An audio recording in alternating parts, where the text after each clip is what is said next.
कुछ लोग कहते हैं कि राजभर क्या है, राजभरों ने मारा ऐसा लिखा है, कार्नेगी ने लिखा है, जो कि सरकारी सक्षम अधिकारी आईएएस था उस समय।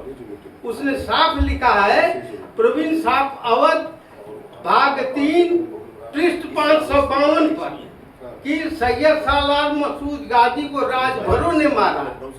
18 वर्ष की आयु में इन्होंने कुल शासन, सुहलदेव का कुल शासन 50 वर्ष रहा। कि 18 वर्ष की आयु में 1027 में राज्याभिषेक उनका होता है और ये बहुत ही निपुण थे, युद्ध कौशल तमाम विद्याओं में पारंगत रहे हैं, बहुत ही सदाचारी राजा हुए, अनुशासित थे। कभी भी इनकी एक विशेषता रही कि अपने 50 वर्ष के शासन काल में किसी भी भारतीय राजा से इन्होंने युद्ध, अपने राज्य विस्तार के लिए युद्ध नहीं किया। विजय दिवस क्यों हम मना रहे हैं?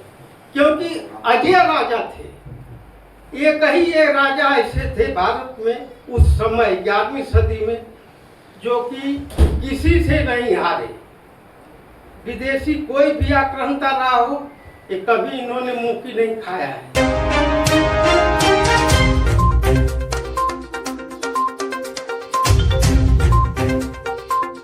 मूल निवासियों के आराध्य शिव जी के चरणों में वंदन नमन करता हूँ।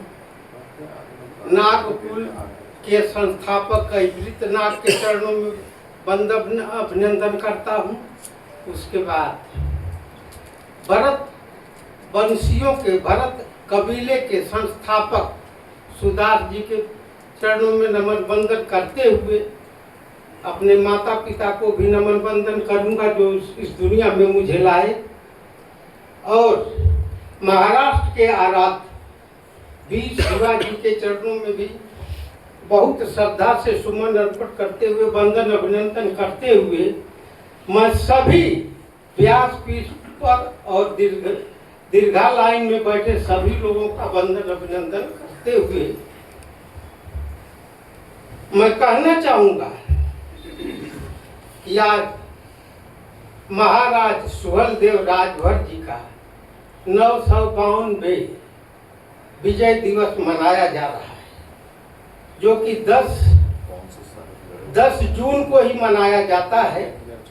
लेकिन आज सार्वजनिक छुट्टी रविवार है, इसलिए इसको 14 जून को मनाया जा रहा है।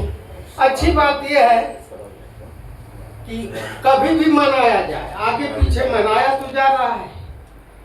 कुछ वर्ष पहले हम ये जानते भी नहीं थे। मुझे उन लोगों का भी अभिनंदन करते हुए अपने इतिहासकारों का, जैसे एमबी जी है, रामचंद्र राव साहब है, आचार्य शिव प्रसाद जी हैं, इनकी देन है कि हम अपने राजाओं को जान पाए। मित्रों, यहाँ पर बहुत से लोगों ने इतिहास के बारे में बहुत कुछ बता दिया है, इसलिए अब बहुत कुछ बचाने के लिए मुझे बाकी नहीं रह गया है। फिर भी मैं कुछ तथ्य की बातें कहूँगा, तथ्य की बातें जो कि सरकारी गजेटियर में, सरकारी पुस्तकों में, जो कि कोर्ट कचहरी में चलने योग्य है, मैं उसकी बात कहूँगा। पहली बात, सुहलदेव जी का जन्म श्रावस्ती के अशोकपुर ग्राम में हुआ था, ये सभी जानते हैं। ये भी सब जानते हैं कि बसंत पंचमी का दिन था 1009 में, लेकिन उस 1009 को बसंत पंचमी के दिन 18 फरवरी थी, 18 फरवरी को हुआ था। लेकिन चूंकि भारतीय परंपरा है, हिंदू हमारी जो संस्कृत है, उसके मुताबिक हम उस पुरखे की जन्म दिवस बसंत पंचमी ही मान के चलते हैं, जो कि आगे पीछे होती रहती है, 18 फरवरी ही नहीं सीमित रहती। जो भी हो, हम मनाते तो हैं, अच्छा लगता है। आज विजय दिवस भी मनाना शुरू कर दिए हैं, पूरे भारत में मनाई जाती है कई वर्षों से, बहुत जगह मनाई जाती है, खुशी की बात है। लेकिन अब ये नहीं कहूंगा कि इनके माता पिता का क्या नाम था, आप लोग सब जानते हैं। कि इनके पिता का नाम बिहारी मल था, माता जो थी चंदेल वंशी राजपूतानी थी, उनका नाम जयलक्ष्मी था। ये तो सभी जानते हैं कि नहीं जानते हैं? लगभग सभी जानते हैं। अच्छा, ये 18 वर्ष की आयु में इन्होंने कुल शासन, सुहलदेव का कुल शासन 50 वर्ष रहा। ये 18 वर्ष की आयु में 1027 में राज्याभिषेक उनका होता है और ये बहुत ही निपुण थे, युद्ध कौशल तमाम विद्याओं में पारंगत रहे हैं, बहुत ही सदाचारी राजा हुए, अनुशासित थे। कभी भी इनकी एक विशेषता रही कि अपने 50 वर्ष के शासन काल में किसी भी भारतीय राजा से इन्होंने युद्ध, अपने राज्य विस्तार के लिए युद्ध नहीं किया। सोचिए, जबकि उस समय 11वीं सदी में सब आपस में ही लड़ते थे, लेकिन महाराज सुहलदेव ने कभी भी आपस में लड़ाई में विश्वास नहीं रखा। यही कारण था, मैं बहुत शॉर्ट में जा रहा हूँ, यही कारण था कि 21 राजाओं ने इनका साथ दिया। जब सैयद सालार मसूद गाजी से युद्ध हुई तो 21 राजाओं ने इनका निमंत्रण स्वीकार किया था। क्यों? क्योंकि ये अपने राज्य विस्तार के लिए किसी से युद्ध नहीं किए, आपस में युद्ध कभी नहीं विश्वास किया इन्होंने। 21 राजाओं का समेकित सेना का इन्होंने करते हुए ये विजय दिवस क्यों मना रहे हैं? क्योंकि अजय राजा थे। एक ही ये राजा ऐसे थे भारत में उस समय 11वीं सदी में जो कि किसी से नहीं हारे। विदेशी कोई भी आक्रांता रहा हो, ये कभी इन्होंने मुंह की नहीं खाया है।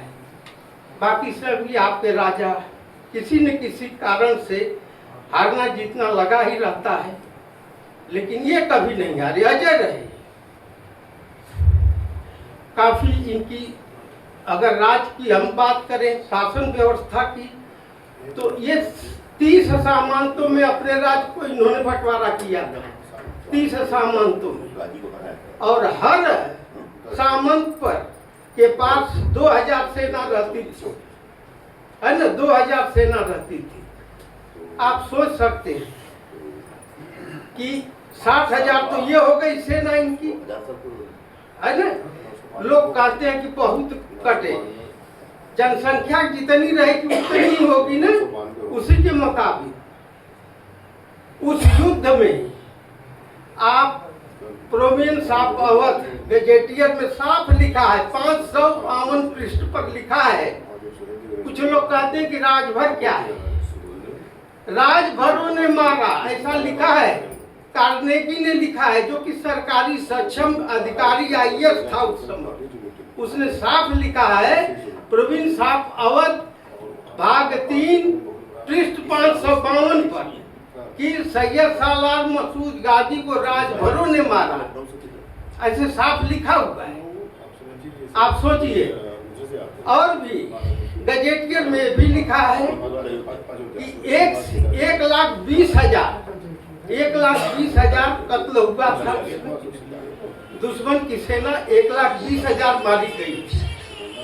और कुछ लोगों ने कहा कि 400 वर्ष बाद, 500 वर्ष बाद तक कोई शासन नहीं देखा। नहीं साहब, 1175 में संयुक्त भारत के मुल्तान पर मोहम्मद गोरी ने आक्रमण किया था, जो कि 1034 में जब युद्ध हुआ सालार से सुहलदेव जी का, उससे 141 वर्ष तक कोई हिंदुस्तान की तरफ नहीं देखा। ये सच है, ये चीजें प्रमाणिक है सब। 141 वर्ष 1175 में संयुक्त भारत के मुल्तान में मोहम्मद गोरी ने आक्रमण किया है। 141 ख्याल रखिए, इधर उधर बताने से कुछ फायदा नहीं, सब जानते हैं। जय सुहलदेव आप बोलते हैं राजभर छोड़ देते हैं, ये दुख होता है मुझे। क्यों छोड़ते हैं? छोड़ने की जरूरत क्या है? आपका इतिहास बहुत स्वर्णिम है, आपको गर्व होना चाहिए अपने समाज पर, अपने जात पर। राजनीति का मंच है ये, बस ये सपा का, ये है ना, वो क्या है, सुहलदेव भारतीय समाज पार्टी का जब पार्टी का ये कार्यक्रम है तो पार्टी की बात होनी भी चाहिए, और बगैर पार्टी का कोई आगे बढ़ता भी नहीं है, ये भी सच है। आप राजनीति को नहीं पकड़ के चलेंगे तो आगे भी आपका समाज नहीं जाएगा। सुहल देव जी, महाराज सुहल देव जी बहुत अनुशासित थे। हम उन्हीं के वंशज हैं, हम आप सब उन्हीं के वंशज हैं। कृपया थोड़ा ध्यान रखिए, उनके वंशज कितने भी बाप पुत्र पिता पर घोड़ा, अब बहुत नहीं तो थोड़ी कुछ तो रखे हम लोग। सुहल देव अगर राजा थे तो इन धमनियों में उन्हीं का खून बह रहा है।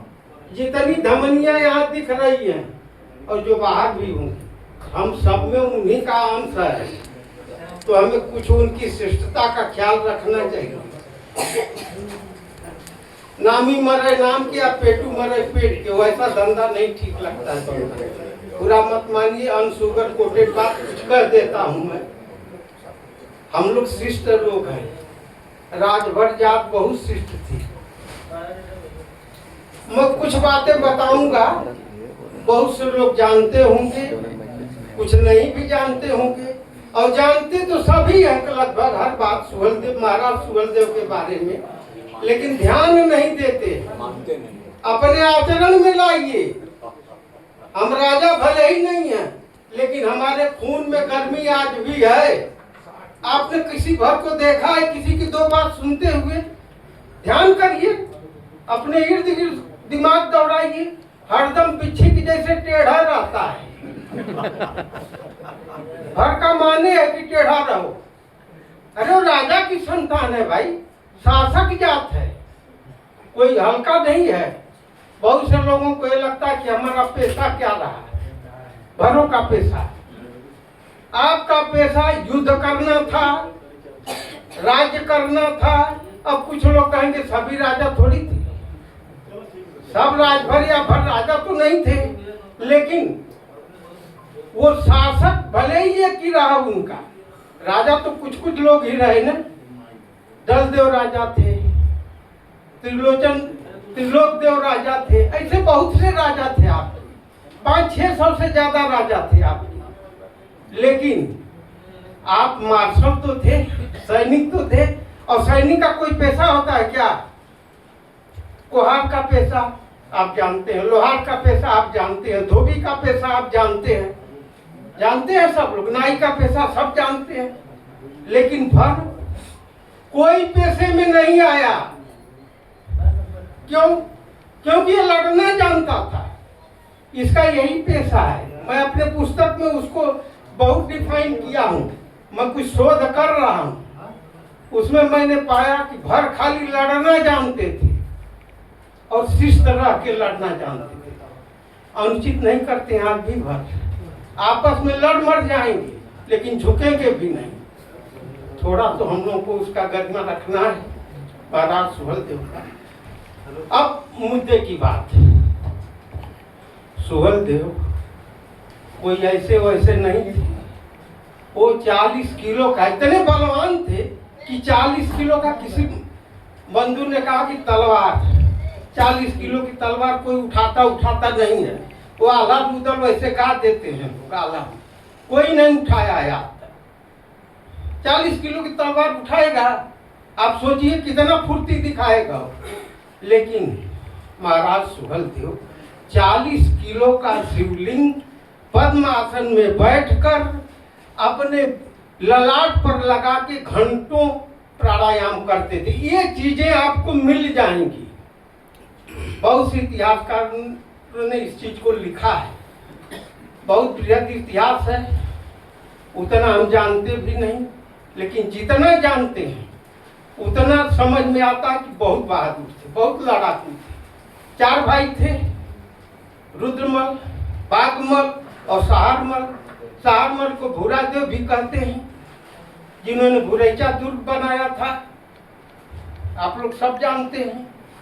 अच्छा, सुहलदेव की जो लड़ाई हुई है, एक्चुअली महाभारत कितने दिन लड़ाई हुई? 18 दिन।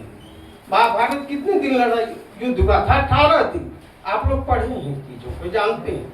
लेकिन ये युद्ध सुहलदेव जी वाला 21 दिन हुआ। कितना दिन? 21 दिन, जो प्रमाणित है। मैं वही बात कहूंगा जो प्रमाणित है, जिसको सक्षम अधिकारियों ने, सरकारी अधिकारियों ने लिखा है। हम लोग केस लड़ रहे हैं, इसलिए हम लोग एक एक चीज का अध्ययन करते हैं। 21 दिन युद्ध चला था, 3 बार लड़ाइयां हुई है। सुहलदेव ने 3 बार लड़ा है। पहला युद्ध भुरैचा दुर्ग पर हटीला पीर और एक उसका चाचा था, वो दोनों गए थे। उसमें ये भुरैचा देव ने हरा दिया था।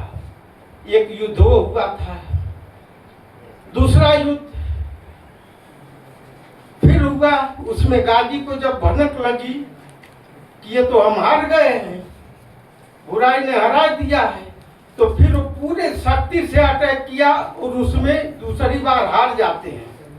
भुरैचा दुर्ग जो है हाथ से कब्जे से निकल जाता है।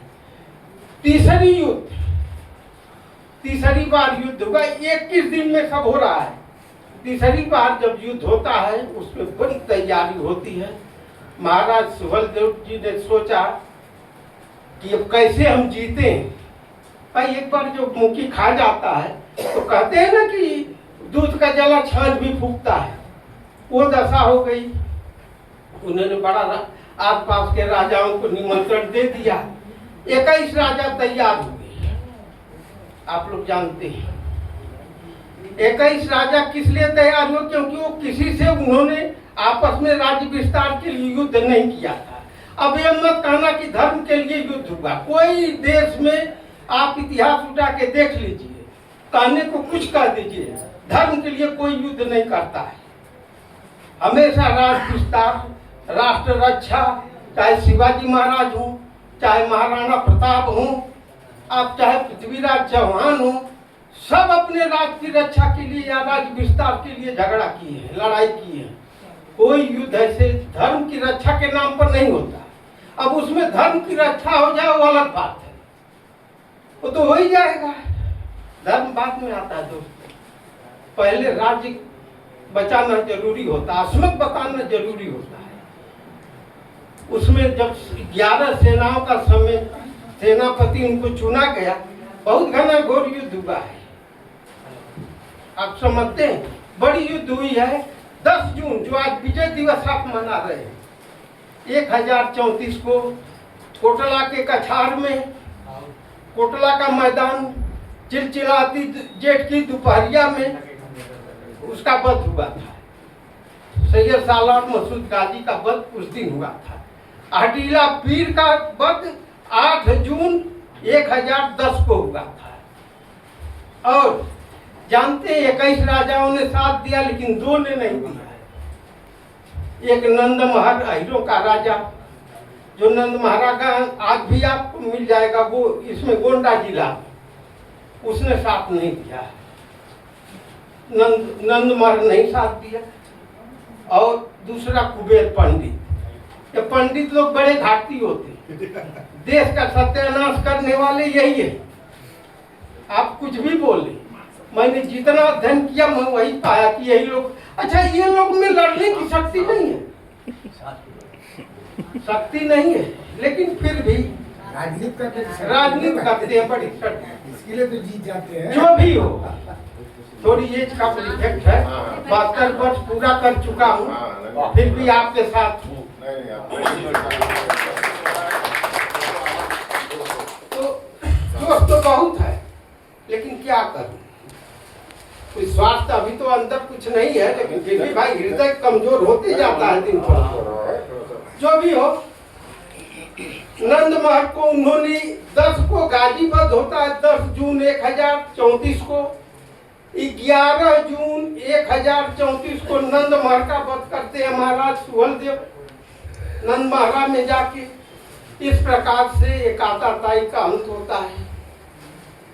बड़ी लड़ाई हुई है और अंत में 50 वर्ष के शासन काल 1077 में सुहलदेव एक बीमारी के से ग्रसित हो जाते हैं।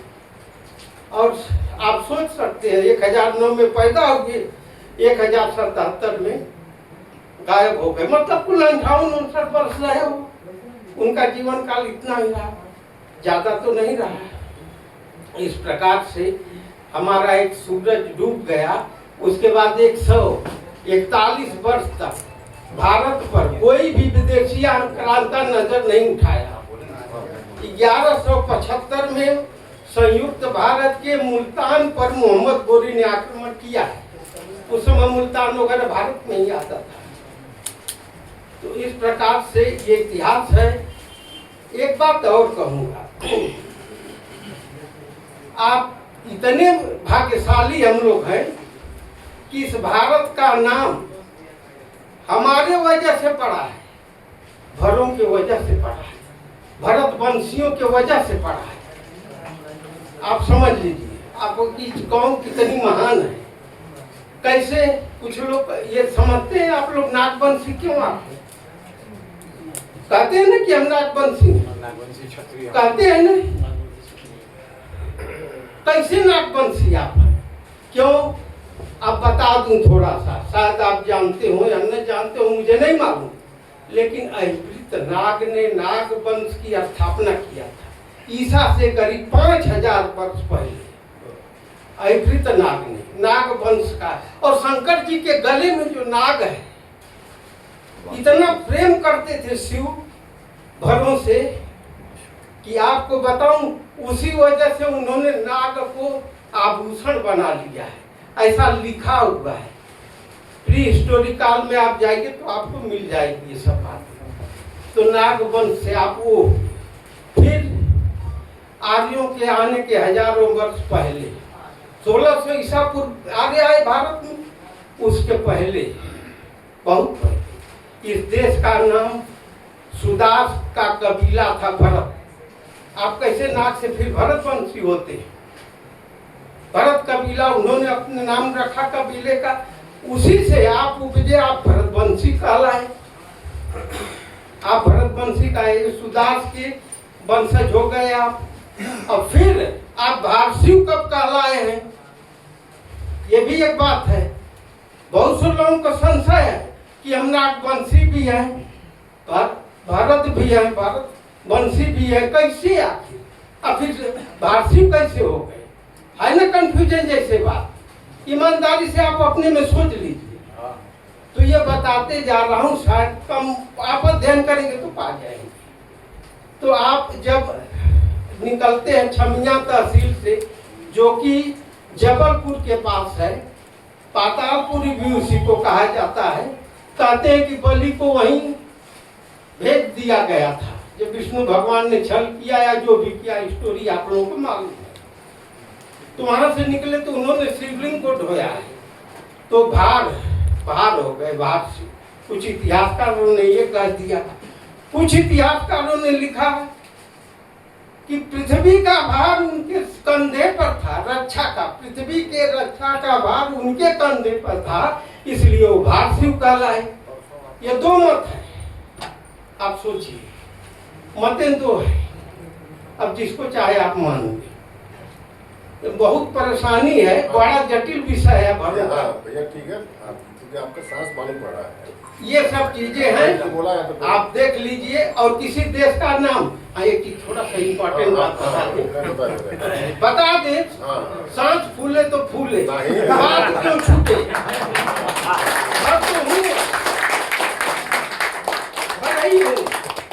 अब भर क्या इतना गया गुजरा छोड़ी बात छोड़ दूंगा। तो आप ये सोचिए कि इस देश का नाम भारत कैसे पड़ा, हो तो जान गए। अब आप देखिए, व्यास जी ने लिखा है आदि पर्व में, महाभारत के आदि पर्व में लिखा कि शकुंतला और दुष्यंत के पुत्र भरत के नाम से इस देश का नाम भारत पड़ा। फिर उसी व्यास जी ने उसमें लिख दिया है, कौन सा एक पुराण है, बताता हूँ, एक थोड़ा सा देख लूंगा, आपको बता दूं, एक मिनट समझ दे दीजिए। आदि पर्व में, हाँ, आदि पर्व में उन्होंने लिखा महाभारत के भरत के नाम शकुंतला और दुष्यंत के पुत्र से। फिर उन्होंने भागवत पुराण में लिखा है, भागवत पुराण में उसी व्यास जी ने लिखा कि ऋषभ देव जो कि जैन मुनि थे, उनकी 100 संतानें थी। ज्येष्ठ पुत्र का नाम भरत था, उसके नाम पर इस देश का नाम भारत पड़ा। अब बोलिए आप किसको मानेंगे, शकुंतला और दुष्यंत पुत्र महाभारत में जो लिखा आदि पर्व में, या उसी व्यास ने इसमें लिख दिया भागवत में, भागवत पुराण में? बताइए कौन सा सही है? मतलब इसको खारिज किया शकुंतला वाले भरत ने। लेकिन एक चीज बता दें, किसी देश, किसी राज्य का नाम किसी व्यक्ति के नाम पर नहीं पड़ता, किसी देवी देवता के नाम पर, किसी स्थान का नाम पड़ सकता है, लेकिन किसी देश और राज्य का नाम नहीं पड़ता। समझे आप?